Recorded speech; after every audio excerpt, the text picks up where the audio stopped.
Assalamualaikum warahmatullahi wabarakatuh. Apa kabar guru-guru semua, pendidik di seluruh Indonesia, atau mungkin yang menyaksikan bincang saya pagi ini ya. Bukan bincang ya, mungkin lebih ekspresi apa yang pernah saya obrolkan dengan kawan-kawan dan juga apa yang pernah saya pelajari secara mandiri seperti itu ya. Hal ini terkait dengan perubahan kurikulum. Ya, kenapa sih kita harus mengalami berbagai perubahan? Kenapa sih kurikulumnya harus berubah seperti itu ya?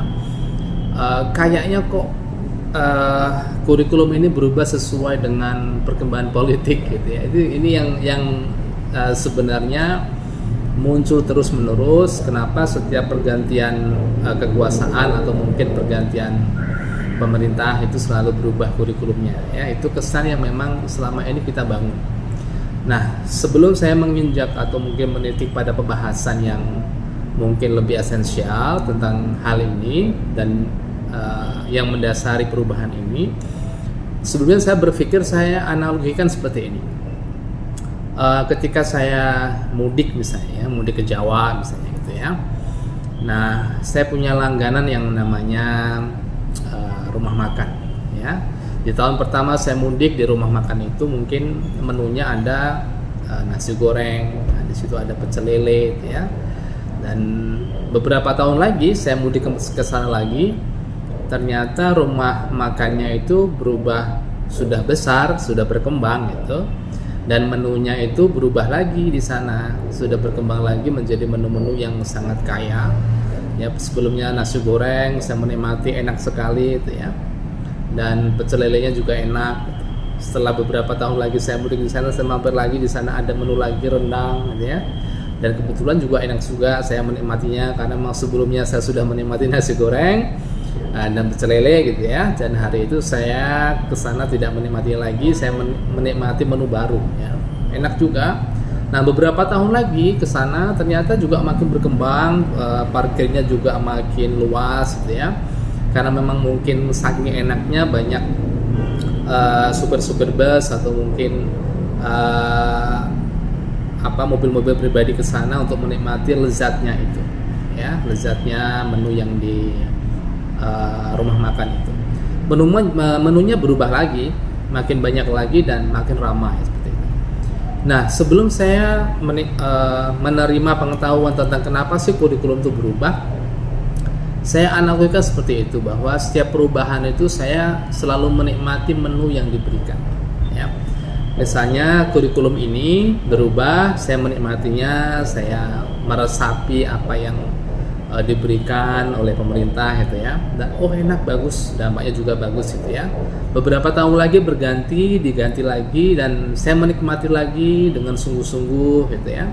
Enak lagi, dan akhirnya menu itu menjadi kurikulum itu ya, saya ibaratkan menu tadi adalah kurikulum, menjadi hal yang sangat lezat kita nikmati, dan semua yang sudah kita nikmati itu menjadi referensi kekayaan kita, bahwa semakin kaya kita referensi kurikulum yang sudah berubah itu, semakin banyak model-model pembelajaran yang akan kita berikan. Nah, itulah mungkin sebagai alasan bahwa kenapa kurikulum berubah. Nah, beberapa hari yang lalu saya menemukan hal ini, kenapa sih alasan tuh kurikulum itu berubah gitu ya. Ini sangat terkait dengan analogikan dengan rumah makan tadi. Ternyata sangat erat bahwa kurikulum itu berubah didasari atas dua alasan. Yang pertama adalah karena kebutuhan murid yang berubah, yang kedua adalah ini yang sangat penting, yaitu adalah karena perubahan zaman. Ya, kita tidak mungkin bahwa kita memberikan menu-menu hari ini, materi-materi hari ini dulu berdasarkan pengalaman di masa lalu gitu ya. Nah, isu-isu yang muncul di saat ini pun juga mulai berubah ya, seperti analogian tadi bahwa saking banyak isu yang muncul, karena memang kita tuh mempersiapkan siswa kita itu bukan untuk hari ini dan masa lalu, tetapi kita mempersiapkan anak kita itu untuk hari ini dan 10 tahun yang akan datang, 20 tahun yang akan datang, dan itu sangat kompleks sekali tentang masalah yang mereka hadapi. Nah, saat ini berbagai isu baru menuntut satuan pendidikan menyiapkan kurikulum yang membantu murid untuk menghadapi dunianya. Ya, isu-isu kekinian yang mendasari perubahan tersebut seperti perubahan iklim, ya, perubahan iklim global, ya, teknologi digital, industri multinasional, transformasi budaya dan sebagainya. Nah, kita seperti harus mengetahui bahwa kurikulum itu adalah sangat fleksibel, ya, sangat dinamis yang mengikuti perubahan zamannya. Nah, kurikulum itu karena bersifat dinamis dan terus akan dikembangkan dan diadaptasi, ya, diadaptasi sesuai dengan konteks dan karakteristik murid demi membangun kompetensi sesuai dengan kebutuhan mereka masa kini dan masa depan. Nah, kalau kita mengingat kembali pengertian pendidikan, apa sih yang dinamakan pendidikan, ya?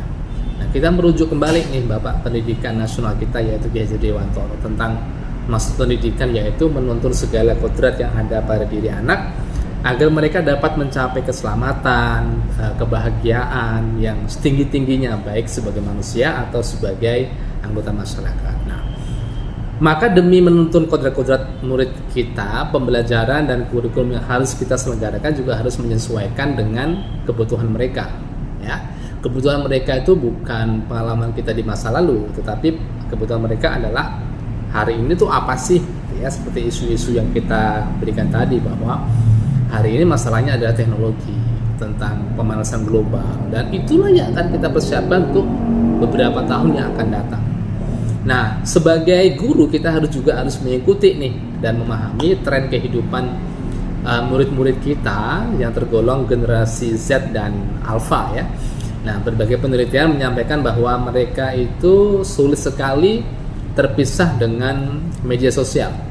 Nah, keadaan ini bisa dimanfaatkan oleh guru untuk tujuan pembelajaran, ya. Misalnya dengan meminta murid membuat dan mengumpulkan tugas melalui aplikasi digital, dan itu harus memang kita lakukan, dan kita jangan sampai anti media sosial. Kalau kita nggak terbiasa dengan media sosial, murid-murid kita malah lebih pintar dari kita, ya. Mereka lebih cepat menyesuaikan, ya, menyesuaikan zaman yang mereka hadapi, ya. Nah, karena memang yang kita ajari adalah murid-murid generasi Z dan generasi Alpha, maka sebagai seorang guru, berapapun umurnya, ya, setua apapun itu, ya, sesenior apapun umurnya, kita harus menyesuaikan. Bagaimana menyesuaikan? Kita harus belajar kembali apa sih yang mereka hadapi, ya, apa sih yang mereka sedang pelajari, gitu, ya, apa sih yang mereka sukai sekarang, dan kita harus menyelami dunia mereka, dan metode pengajaran yang kita berikan itu harus sesuai dengan dunia mereka agar mereka juga menikmati pembelajaran kita.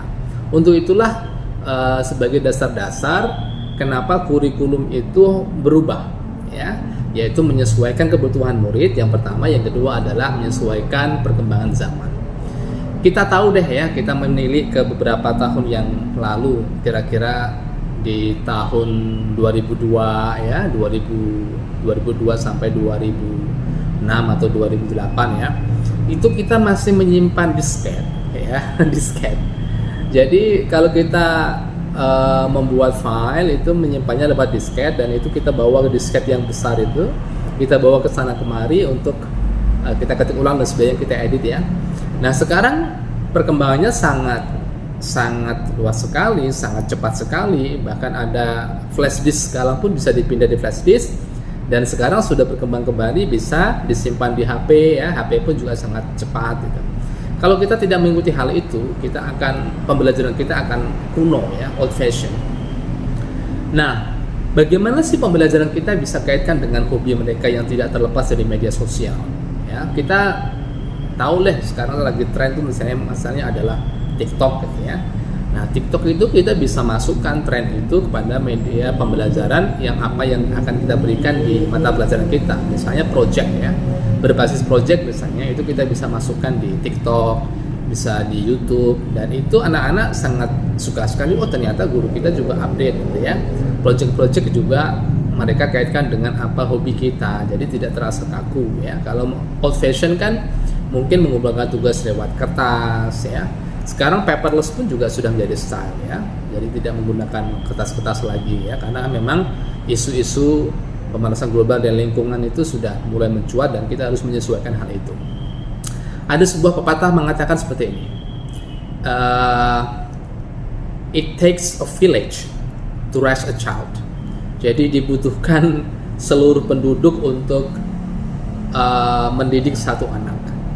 Ya, itu ada sebuah pepatah yang sangat bagus sekali. Artinya adalah pendidikan itu tidak bisa diangkat atau mungkin tidak bisa diselamatkan hanya satu orang, dua orang, satu pihak, dua pihak, satu instansi atau dua instansi, tapi adalah membutuhkan banyak pihak. Ya, misalnya pemerintah membuat kurikulum, terus kita menjalankan kurikulum, operasional disesuaikan dengan sekolah dan juga masyarakat. Dan itu kita juga kaitkan dengan misalnya trisentra pendidikan. Ya, pendidikan itu tanggung jawabnya adalah ada 3. Yang pertama adalah bisa di situ ada orang tua, yang ketiga adalah di sekolah guru, dan ketiga adalah masyarakat. Nah, trisentra itu paling tidak kita harus secara gotong royong, secara bekerja sama, dan juga kita berpikir apa sih yang tren saat ini, kita tuh harus respon terhadap pendidikan itu, respon terhadap perubahan itu, biar apa yang kita berikan, biar apa yang kita keluarkan pada murid itu memang sesuai dengan kurikulum yang ada sekarang ini, tidak membawa pengetahuan di masa lalu. Mungkin masa lalu bagus juga untuk mereka, tetapi sebagai pengetahuan, sebagai referensi untuk masa kini, tetapi untuk tidak dieksekusi sebagai sebuah proyek, ya. Karena memang zamannya sudah mulai berubah, dan zaman kita adalah, kalau kita di umur kita mungkin sekarang mungkin ada yang 50, ada yang 40, ya, atau mungkin bahkan mau guru yang mau pensiun, mau tidak mau harus mulai belajar kembali dengan perubahan yang ada, karena memang yang kita ajari murid-murid kita itu adalah generasi Z atau generasi Alpha yang sangat jauh dengan dunia kita. Itulah alasannya kawan-kawan semua, apa yang pernah saya pelajari kemarin, kenapa sih kurikulum itu berubah? Didasarkan ada 2 hal. Yang pertama adalah kebutuhan murid yang berubah, yang kedua adalah karena perubahan zaman. Oke, karena peserta didik kita harus disesuaikan dengan zaman mereka dan di mana mereka berada dan di mana mereka hidup. Terima kasih teman-teman semua. Semoga sharing ini bermanfaat untuk kita semua. Tetap belajar terus, mengupgrade diri, mengupgrade diri agar kita menjadi manusia baru. Ya, jangan sampai kita terlena dengan pengetahuan kita yang di masa lalu yang mungkin sudah nggak berlaku lagi, Jangan sampai kita realisasikan untuk anak didik kita. Kita harus menyelami dunia mereka, kita harus mengikuti kurikulum yang sudah ada, dan kita harus selalu mengupgrade diri untuk media-media pembelajaran yang sesuai dengan mereka. Dan itulah yang menjadi manusia baru. Meskipun umur kita bertambah, tetapi kita selalu membuat mudah pengetahuan kita, karena memang murid-murid kita berbeda zaman. Baik, terima kasih, semoga bermanfaat. Wassalamualaikum warahmatullahi wabarakatuh.